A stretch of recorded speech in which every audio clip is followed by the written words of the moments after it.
ఓం శ్రీ గురుభ్యో నమ. వాగర్ధావ సంప్రోక్తో వాగర్ధ ప్రతిపత్తే జగతో పితరో వందే పార్వతీ పరమేశ్వరో. వ్యాసాయ విష్ణురూపాయ వ్యాసరూపాయ విష్ణవే నమో వై బ్రహ్మనిదే వాసిష్ఠాయ నమో నమ. గురు బ్రహ్మ గురు విష్ణు గురుదేవో మహేశ్వర గురు సాక్షాత్ పరబ్రహ్మ తస్మై శ్రీ గురవే నమ. ఓం శ్రీమాత్రే నమ. కేతు గ్రహము, కేతు జ్ఞానానికి ప్రతీక అంటారు. అంటే కేతువు యొక్క అనుకూలత కూడా ఉండాలి. అంటే ఛాయాగ్రహాలు అంటావు, ఛాయాగ్రహాల్లో రాహుకేతువులు కూడా చాలా ఇంపార్టెంట్ ఇక్కడ. అలానే వీళ్ళు నోడల్ పాయింట్స్ అంటారు.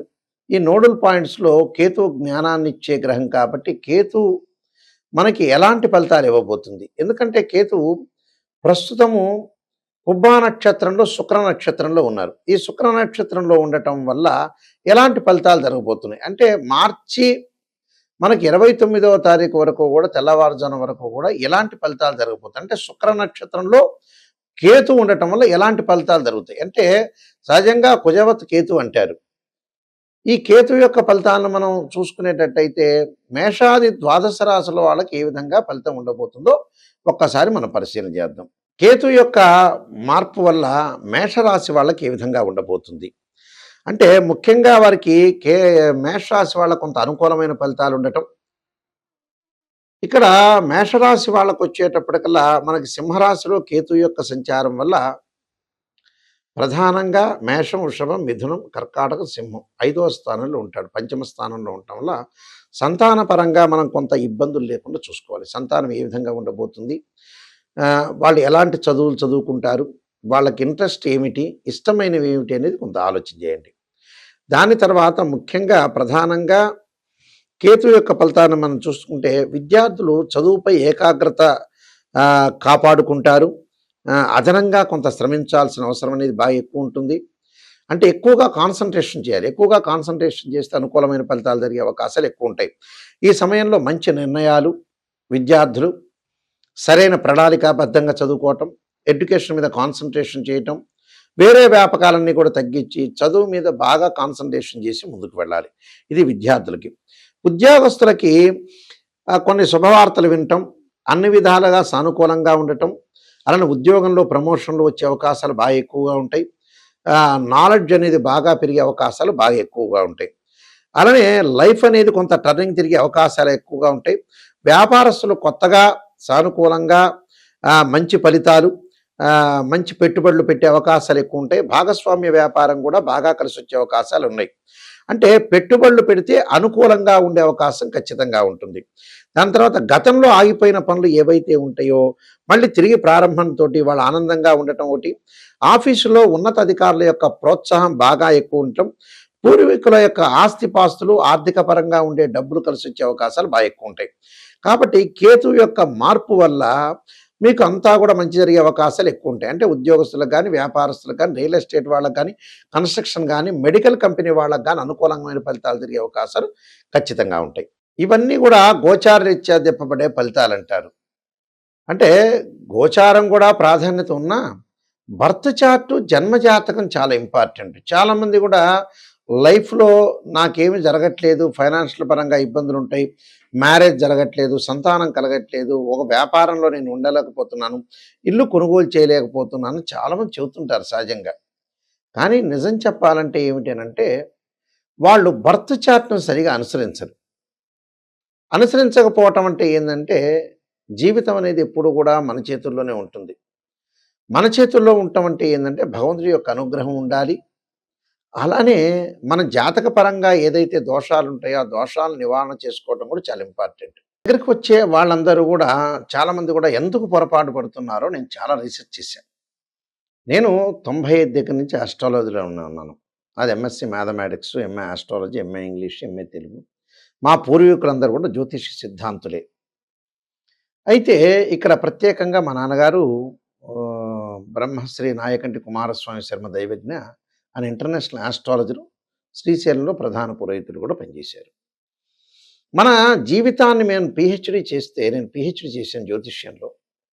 అంటే ఆస్ట్రాలజీ పరంగా ఎందుకు ప్రజలు ఇలా అవుతున్నారని ముందుకు వెళ్ళాను. అంటే ఆస్ట్రాలజీ అంతా కూడా మనం చూసుకునేటట్టయితే ఎందుకు జరుగుతుంది అంటే స్వయంకృత అపరాధం.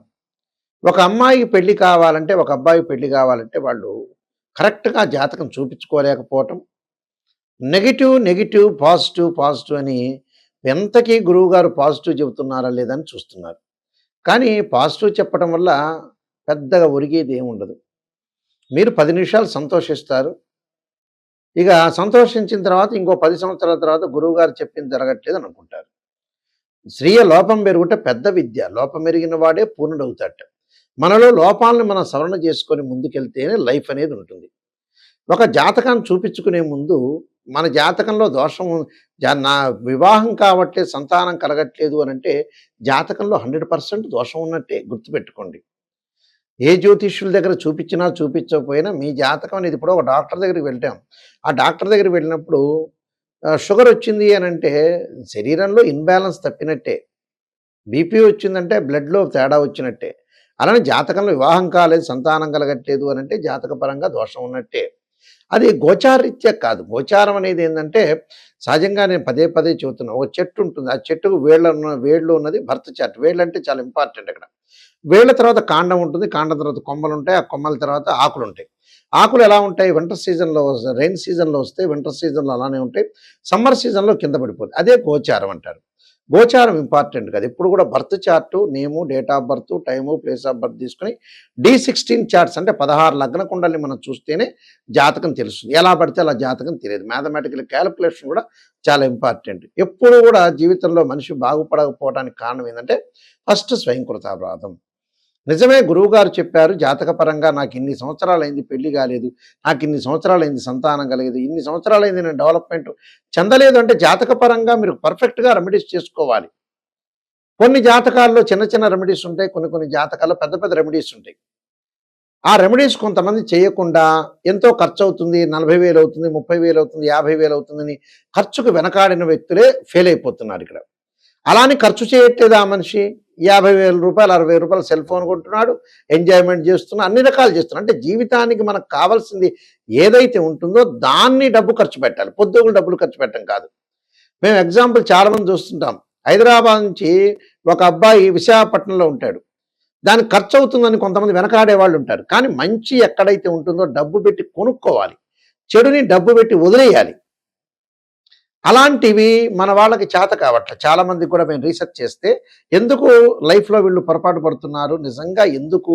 అసలు ఎందుకు వీళ్ళని బాగు చేయాలనే ఒక నేను ఆలోచన చేస్తుంటాను. అంటే మా ఫాదర్ గాని, మేము గాని గతంలో డిస్కషన్ చేసేవాళ్ళు. ఎందుకు డెవలప్‌మెంట్ కాలేకపోతున్నారంటే నిజంగా జాతకపరంగా కొంతమంది ఏం చేస్తారంటే మొండిగా ఉండటం.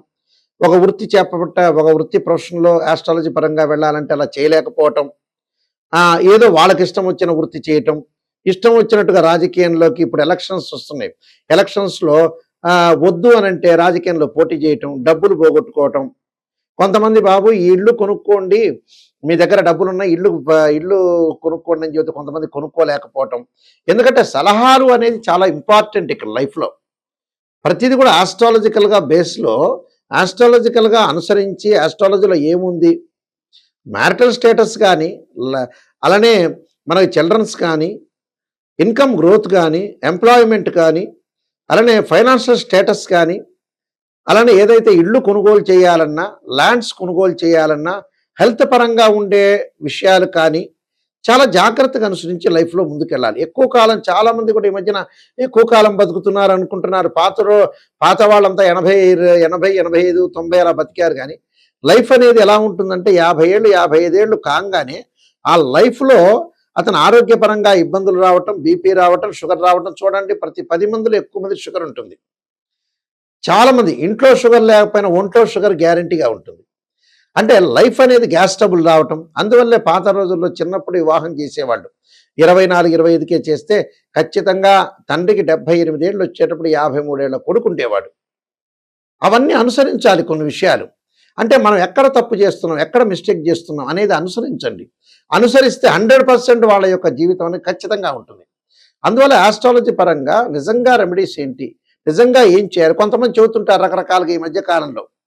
ఉప్పు దీపం పెట్టండి. అసలు వాస్తవంగా శాస్త్రంలో లేదు. వేదంలో ఎక్కడా లేదు.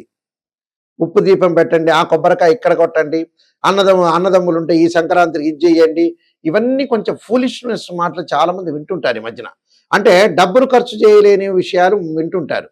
అలాంటివి కాదు. నిజంగా కొన్ని జాతక పరంగా చిన్న చిన్న మంత్రాలు చదువుకునేవి ఉన్నాయి. కొంతమంది జాతకంలో పెద్ద పెద్ద హోమాలు చేసేవి ఉన్నాయి. మధ్య రకంగా హోమాలు, అభిషేకాలు చేసేవి ఉన్నాయి. రకరకాల రెమెడీస్ ఉంటాయి దానికి. అంటే మన శక్తిని బట్టి మనం చేసుకోవచ్చు, తప్పేం లేదు. కానీ మీకు శక్తి లేదు కదా అని మనం ఏదో చిన్న రెమెడీ చెప్పిన తర్వాత మీరు ఆశపడుతూ ఉంటుంటారు, నిజంగా జరుగుతుందా లేదా అని. అంటే రైతులు పాపం వర్షాని కోసం ఎదురు చూస్తున్నట్టుగా మీరు కూడా గురువుగారు చిన్న రెమెడీ చెబితే చాలే అనుకుంటా. కాదు, కొన్ని జాతకాలకు పెద్ద రెమెడీస్ ఉంటాయి, మధ్య రకమైన రెమెడీస్ ఉంటాయి. అసలు రెమెడీ చేయక్కర్లేదని కూడా చెప్తాం మేము. ఒక మంత్రంతోనే పోతుంటుంది. కానీ నిజంగా ఏమిటి అనేది తెలుసుకోవాలి. కానీ ఉప్పు దీపాలు అవన్నీ కాదు, మంత్రం అన్న చేయాలి, నవగ్రహాల ప్రదర్శనం చేయాలి. జాతకం ఏ అయితే గ్రహం బాగలేదు దానికి జపం కానీ, అభిషేకం కానీ, హోమం కానీ, పాశుపతాస రుద్రాభిషేకాలు కానీ, ఇలాంటివి చాలా ఇంపార్టెంట్ ఇక్కడ. అయితే ఇలాంటివన్నీ చేయకుండా నేను జ్యోతిష్యుడి దగ్గర చూపించుకున్నానండి, ఆయన బాగానే చెప్పాడు, నాకు సంతోషకరంగా చెప్పాడు. ఈ మధ్య కాలంలో ఒక వ్యక్తికి నేను చెబుతూ ఉంటే, గురువు గారండి ఇప్పుడు నెగిటివ్ ఉన్నది నెగిటివ్ చెప్పాలి, పాజిటివ్ ఉన్నది పాజిటివ్ చెప్తారు. అసలు జీవితంలో పాజిటివ్నే లేదనుకోండి, ఏం చేస్తాం? కొంతమంది పాజిటివ్ కూడా ఉంటుంది, ఫుల్ పాజిటివ్ ఉంటుంది, కొంతమంది నెగిటివ్ ఉంటుంది. యోగాలు అనేవి కూడా గుర్తుపెట్టుకోండి. ప్రతి జాతకంలో మన కంప్యూటర్లో కొట్టంగానే యోగాలను కనపడుతుంటాయి. గజకేశ్వర యోగం అని, రవిబుధాదిత్య యోగం అని, చంద్రమంగళ యోగం అని. అన్ని యోగాలు అందరికీ ఉండవు. ఏదో కొన్ని కోట్ల మందిలో కొంతమందికి మాత్రమే యోగాలు ఉంటాయి. కానీ అందరికీ కూడా బుధాదిత్య యోగాలు, చంద్రమంగళ యోగాలు మాకు బాగా ఉన్నాయి, విపరీతంగా ఉన్నాయి అని అనుకోవద్దండి. నిజంగా యోగం ఉందే లేదో తెలుసుకోండి. యోగం అంటే ఏంటంటే 2 గ్రహాల యొక్క కలయిక. ఇలాంటి విషయాలన్నీ కూడా మీరు అనుసరించండి. అయితే www.nayakanti.com, www.nayakanti.in చూడండి. నేను 15 పుస్తకాలు రాజమండ్రి మోహన్ పబ్లికేషన్ వాళ్ళకి రాశాను. నేను కాలసర్పయోగము, కాలసర్పయోగ చంద్రిక, రాహుకేతులు, ఛాయాగ్రహాలు, అలానే పుత్రగణపతి వ్రతము, స్వప్నశాస్త్ర ఫలదీపిక, అలానే వివాహ మార్తాండము, జాతక చంద్రిక, బృహత్ పరిహార సింధు, ఇలాంటి నెంబర్ ఆఫ్ సర్వదేవతా గోత్ర పౌరులు పార్ట్ 1, పార్ట్ 2, ఇలాంటి నెంబర్ ఆఫ్ ఆస్ట్రాలజీ బుక్స్ అన్ని కూడా రాశాను. ఆ బుక్స్ కూడా మా దగ్గర దొరుకుతాయి. కావాలంటే రాజమండ్రి మోహన్ పబ్లికేషన్ వాళ్ళు కూడా మీరు సంప్రదించవచ్చు. కానీ జాతకం చెప్పించుకునే వాళ్ళు ఎవరైనా సరే నా దగ్గరకు వచ్చేవాళ్ళు నిజాన్ని తెలుసుకోవడానికి మాత్రమే రండి. ఎందుకంటే మిమ్మల్ని నేను బాగు చేసే స్థితికి రావాలి, మిమ్మల్ని సేవ్ చేయాలి. సేవ్ చేయకుండా కేవలం పొగిడేటట్టయితే జాతకం చెప్పించుకోవడం దండగా, ఓపెన్గా చెబుతున్నాను. మీ కన్సల్టింగ్ ఫీజు కూడా దండగే. నిజం తెలుసుకోండి. నిజం తెలుసుకొని ఆ చిన్న మంత్రంతో పోతుందా, లేకపోతే ఓ టెంపుల్ సంప్రదించాలా, లేకపోతే నిజంగా హోమం చేయాలా, నిజంగా యాగం చేయాలా, అసలు నిజంగా తగ్గుతుందా లేదా, లేకపోతే వేరే దశల్లో కూడా జీవితం అనేది మారుతుందా అంటే ఇన్ని రకాల అనాలిసిస్ చేయాలి. అనాలిసిస్ చేస్తేనే లైఫ్ అనేది బాగుంటుంది. అందువల్ల నిజాన్ని తెలుసుకుని, నిజం అనేది నిప్పు లాంటిది. సత్యం ఎప్పుడూ కూడా సత్యంగానే ఉంటుంది. అసత్యం ఎప్పుడైనా 10 ఏళ్ల తర్వాత అయినా బయటపడేది. అది ఈరోజు కాదు, రేపు కాదు, ఎల్లుండి కాదు, ఖచ్చితంగా బయటపడుతుంది. కాబట్టి మీ అందరికీ కూడా తప్పకుండా మంచి జరగాలని, శ్రీ పరమేశ్వరుడి యొక్క కరుణాకటాక్షం ఉండాలని ఆశిస్తూ, సర్వే జనా సుఖినో భవంతు.